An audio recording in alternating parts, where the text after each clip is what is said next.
আপনি নিশ্চয়ই অনেক শিবভক্তকে রুদ্রাক্ষ ধারণ করতে দেখেছেন, কিন্তু জানেন কি এই রুদ্রাক্ষ কোথা থেকে এলো?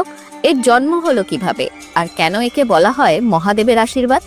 রুদ্রাক্ষের উৎপত্তি সম্পর্কে দেবী ভাগবত পুরাণের 11তম স্কন্দের 4র্থ অধ্যায় এবং মহাশিব পুরাণের বিদ্বেশ্বর সংহিতার 25তম অধ্যায়ে বর্ণিত আছে। পুরাণ অনুসারে একসময় ত্রিপুরাসুর নামের এক অসুর তার শক্তির অহংকারে স্বর্গ, মর্ত ও পাতাল 3 লোকেই ত্রাসের সৃষ্টি করে। সব দেবতা ব্যর্থ হয়ে ভগবান শিবের শরণাপন্ন হন।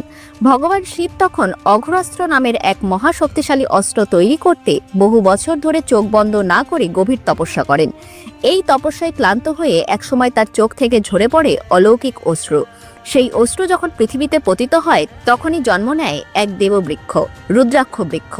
এই বৃক্ষের ফলই হলো রুদ্রাক্ষ।